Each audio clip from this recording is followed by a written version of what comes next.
അബ്ബാസി കവികളിൽ ഏറ്റവും പ്രധാനപ്പെട്ട വ്യക്തിയാണ് Bashar bin Burd. Bashar bin Burd യർജൂഹുൽ ഉഖൈലി ഉലിദ് ഫി ബസറയിൽ ജനിച്ചു. ഹിജ്റ 96 ജനിച്ചു. മീലാദി വർഷം 714. നശഅ ഫിൽ ബസറയിൽ വളർന്നു. വഖദ്ദമ ഇലൽ ബഗ്ദാദിലേക്ക് പോയി. അബു മുആദ് എന്നാണ് കുനിയത്താലം. ഇമാമു ശുഅറാ ഉൽ മുവല്ലിദീൻ എന്നാണ് അദ്ദേഹത്തിൻ്റെ സ്ഥാനപ്പേര്. മുറഇസ് എന്നുള്ളൊരു പേരുണ്ട്. ചെവികളിൽ ഒരു പ്രത്യേക ആഭരണം ധരിച്ചത് കൊണ്ടാണ് മുറഅസ് അല്ലെങ്കിൽ മുറഇസ് എന്ന് പറയുന്നത്.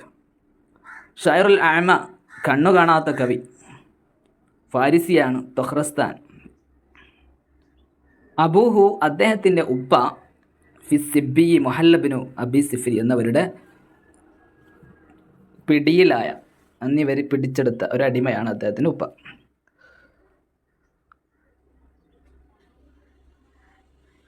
അദ്ദേഹത്തെ എഅ്തഖതുഹു, അദ്ദേഹം മോചിപ്പിച്ചു. ഇമ്രാത്തൻ, ഒരു പെണ്ണിനെ. മിൻ ബനി ഉഖൈല എന്ന് പറയുന്ന കുടുംബത്തിലൊരു പെണ്ണിനെ വാങ്ങിച്ചു. വനസബ ഇലൈഹ, എന്നിട്ട് മൂപ്പരിലേക്ക് വിവാഹം കഴിച്ചു കൊടുക്കുകയും ചെയ്തു.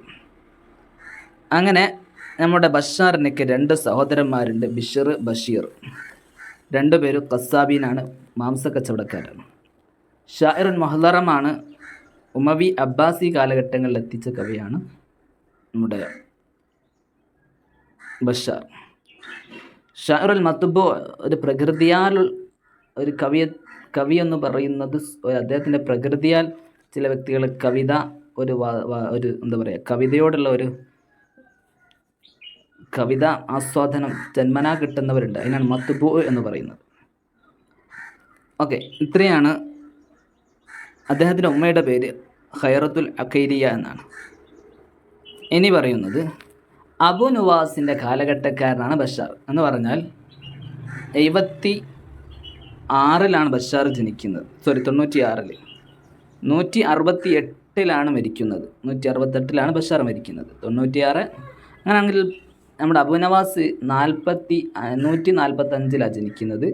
199 മരിക്കുന്നത്. അപ്പോൾ 199 168 അല്ലേ, ഈ 2 മരണം. അപ്പോൾ 2 എന്ത് ചെയ്തിട്ടുണ്ട്, ഒരു കാലഘട്ടത്തിൽ ജീവിച്ചിട്ടുണ്ട്. ഓക്കെ, 145 ജനനം. ആര്? നമ്മുടെ അബു നവാസ്. 168 ആര് മരിക്കുന്നത്? ബഷാർ. അപ്പോൾ 2 ഒരു കാലഘട്ടക്കാരാണ് എന്ന് നമുക്ക് പറയാൻ പറ്റും. ഇങ്ങനെ കണക്ട് ചെയ്ത് പഠിക്കാം. ഇനി ഇത്തസല ബിൽ ബസ്രയിൽ അദ്ദേഹം വാസിൽ ബിൻ അത്താ എന്നവരെ കണക്ട് ചെയ്തു. അദ്ദേഹത്തെ ആക്ഷേപിച്ചു. പിന്നീട് ഖാലിദ് അൽ ബർമക്കി എന്നവരെ കണക്ട് ചെയ്തു. ഇദ്ദേഹത്തിന് കവിത പാടിയതിൻ്റെ പേരിൽ ഏറ്റവും നല്ല സമ്മാനങ്ങൾ കൊടുക്കുകയും ചെയ്തു. ഖലീഫത്തുൽ മഹദിയോട് ഇദ്ദേഹം കണക്ഷൻ 2ാമത്. അദ്ദേഹത്തിൻ്റെ അടുക്കൽ വലിയ സ്ഥാനം കിട്ടി. പക്ഷേ ഖലീഫത്തുൽ മഹദി കുറച്ച് കഴിഞ്ഞപ്പോൾ ഇദ്ദേഹത്തിന് ഒരു ഇൽഹാഖ്, ഒരു നിരീശ്വരവാദിത്വം ആരോപിക്കപ്പെട്ടു. ഒരു ഖബഡ് സിന്ദഖ എന്നറിയും, കപടനാണ് എന്ന് പറയപ്പെട്ടു. അങ്ങനെ ആരോപണം വന്ന സമയത്ത് സുമൽ ഹജൽ മഹദിയെയും ഖലീഫ മഹദിയെയും ആക്ഷേപിക്കാൻ തുടങ്ങി. അറബി ഭാഷ ഗ്രാമീണരിൽ നിന്നും അദ്ദേഹം പഠിച്ചു. അൽവത്തൽ അറബിയ, അറബി ഭാഷയെ ഫിൽ ബാദിയത്തി, ഗ്രാമീണതയിൽ നിന്ന്. വൽ അദബ വ സഖാഫ, അദബും സാഹിത്യവും അദ്ദേഹം പഠിച്ചത് ഫിൽ ബസ്രയിൽ നിന്നാണ്. യഹ്തജുൻ നുഹാത്തു, നഹവ് പണ്ഡിതന്മാർ തെളിവ് പിടിക്കുന്നു ബിശ്ഇരി, അദ്ദേഹത്തിൻ്റെ കവിതകളെ കൊണ്ട്. ഇത്രയും നല്ല കവിത സമാഹാരമാണ് അദ്ദേഹത്തിനുള്ളത്. കാന യസൂറു ജരീർ ഫറസ്ദക് മുൻദുസീരി, ബഷാർ ചെറുപ്പകാലത്ത് തന്നെ ജരീറിനെയും ഫറസ്ദിനൊക്കെ സന്ദർശിക്കാറുണ്ടായിരുന്നു. റവാഹു അബു ഉബൈദ പറയുന്നു, കാല ഷിയർ ഫി സിന്നിൽ ആഴ്ച, 10ാമത്തെ വയസ്സിൽ ബഷാർ കവിത തുടങ്ങിയിട്ടുണ്ട്. ഇനി ഇതിലുള്ള പ്രധാനപ്പെട്ട പോയിൻ്റേ പറയേണ്ടതുള്ളൂ. ഹജ ബഷാർ ജരീർ. ബഷാർ ഒരുപാട് പ്രാവശ്യം ജരീറിനെ ആക്ഷേപിച്ച് നോക്കി. പക്ഷേ ലം യക്തരി സ്ഥലവും, ജരീർ ഒരു മറുപടിയും കൊടുത്തില്ല. വക്കാൽ, എന്നിട്ട് ബഷാർ പറഞ്ഞു, ലോ ഹജാനി, ജരീർ എങ്ങാനും എന്നെ ആക്ഷേപിക്കുമായിരുന്നെങ്കിൽ കുന്ത അഷറുനാസ്, ഞാൻ ലോകത്ത് ജനങ്ങൾ വെച്ചേറ്റ് നല്ല കവിയാകുമായിരുന്നു. അങ്ങനെ പറഞ്ഞത് ആരാന്ന് പലപ്പോഴും ചോദിക്കാറുണ്ട്. അവ്വലുമൻ ജമഅ ഷിറുഹു ഫിൽ ജസാല, ആദ്യമായി ഗ്രാമീണതയും നാഗരികതയുടെയും കവിതകൾ ഒരുമിച്ച് കൂടിയ ആളാണ്.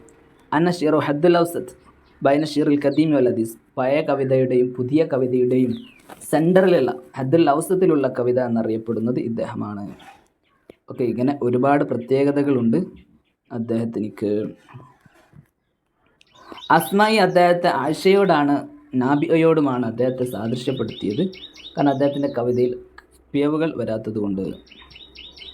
നമുക്ക് എത്രയും പ്രധാനപ്പെട്ട പോയിന്റുകൾ. പിന്നെ അദ്ദേഹത്തെ കാന കബീഹുൽ മന്ദരി, ഒരു മോശപ്പെട്ട ഒരു വൈകൃത രൂപമായിരുന്നു അദ്ദേഹത്തിനുള്ളത്.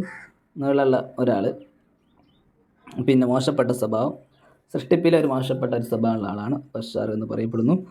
പിന്നെ അദ്ദേഹത്തിൻ്റെ മകൻ മരിച്ച സമയത്ത് റസാവ് പാടിയിട്ടുണ്ട്. ഉമർ ബിൻ അബ്ദുൽ അസീസിൻ്റെ മദ്ഹ് പാടിയിട്ടുണ്ട്. ഫഹ്റിൽ, ഹജായിൽ, ലഹവിൽ ഇങ്ങനെയൊക്കെ അദ്ദേഹത്തിൻ്റെ പാട്ടുണ്ട്. മാലിക് ബിൻ ദീനാർ പറഞ്ഞു, മാ അഷ്യ അദാലി അഹ്ലി ആദിഹിൽ മദീനയില ഫിസ്മിൻ അഷ്ആരി ആദിൽ അമാമുലഹിൽ. ഈ കണ്ണ് കാണാത്ത നിരീക്ഷരവാദിയായ അന്ധനായ ഇദ്ദേഹത്തിൻ്റെ കവിതയേക്കാളും വലിയ ഫിസ്കിലേക്ക് ഈ പട്ടണത്തെ ക്ഷണിക്കുന്ന മറ്റൊരു കവിയെ ഞാൻ കണ്ടിട്ടില്ല എന്ന് മാലിക് ബിൻ ദീനാർ തങ്ങൾ പറയുന്നുണ്ട്. കാന ബഷാർ അക്മഹാണ്, പൂർണ്ണ കണ്ണ് കാണാത്ത ആളാണ്, ദുനിയാവ് തീരെ കണ്ടിട്ടില്ല. ഓക്കെ, തടിച്ച പ്രകൃതി, ഓവർ നീളം, വട്ടമുഖം, ഓക്കെ, ഇങ്ങനെയൊക്കെ ഒരു പ്രത്യേക രൂപമായിരുന്നു ബഷാറിൻ്റെത്. ഇന്നോ യുമിനു ബിർറജ, അദ്ദേഹത്തിലേക്ക് മടങ്ങി ഒരു ആഖിറത്തിലേക്കുള്ള മടക്കത്തിലേക്കൊക്കെ വിശ്വാസമുണ്ട്. പക്ഷേ വൈസവി വലാറസ് ഇബിലീസ്, ഇബിലീസിൻ്റെ അഭിപ്രായമാണ് ശരി എന്ന് പറഞ്ഞ വ്യക്തിയാകുന്നു. ഓക്കെ, ജാഹിൽ അദ്ദേഹത്തെക്കുറിച്ച് പറഞ്ഞൊരു പോയിന്റ്, കാന ബഷാർ ഖത്തീബൻ വ സോഹിബുൽ മൻദൂമി വൽ മൻസൂർ എന്നാണ് പറഞ്ഞത്. അദ്ദേഹം നളിമിൻ്റെ കവിതയുടെയും അതുപോലെ തന്നെ പ്രോസിൻ്റെയും സാഹിബാണ് എന്ന് പ്രഭാഷകനും കൂടിയാണെന്ന് ജാഹിൽ പറഞ്ഞിട്ടുണ്ട്. പിന്നെ അദ്ദേഹത്തിൻ്റെ മഹത്വങ്ങൾ ഒരുപാട് പറയുന്നുണ്ട്. പ്രധാനപ്പെട്ടത് ഞാൻ വായിച്ചു കഴിഞ്ഞു. പിന്നെ ഇതാ അറാദൽ ഇൻഷാദ്, അദ്ദേഹം ഒരു കവിത പാടാൻ ഉദ്ദേശിച്ചാൽ സൊഫിക്ക യദേഹി, കൈകൊണ്ട് 2 അടി, കൈകൾ കൊട്ടും. വ തൻഹനഹു, എന്നിട്ട് തൊണ്ട അനക്കും, എന്നിട്ട് വലത്തോട്ട് ഇടത്തോട്ട് തുപ്പും, എന്നിട്ടൊക്കെയാണ് പാട്ട് പാടും. അതൊക്കെ അദ്ദേഹത്തിൻ്റെ ശൈലിയായിരുന്നു. 12,000-ഓളം കവിതകൾ അദ്ദേഹത്തിനുണ്ട്. ഇന്ന് നമുക്ക് വെറും 4,000-ഓളമാണ് ബാക്കിയായി നിൽക്കുന്നത് എന്നാണ് പറയുന്നത്. ഓക്കെ, ഖാലിദുൽ വർമ്മയ്ക്ക് അദ്ദേഹത്തിനേക്ക് മദ്ഹ് പാടിയ സമയത്ത് 5,000 ദീനാർ കൊടുത്തു എന്ന് കാണാൻ പറ്റും. അദ്ദേഹത്തിനൊരു അബദത് അടിമ ആശിക്കത്ത് ഉണ്ടായിരുന്നു. ഇത്രയാണ് വളരെ പ്രധാനപ്പെട്ട പോയിന്റുകൾ. ഇൻഷാ അല്ലാഹ്. ശുക്രൻ ലിസ്നിക്കും.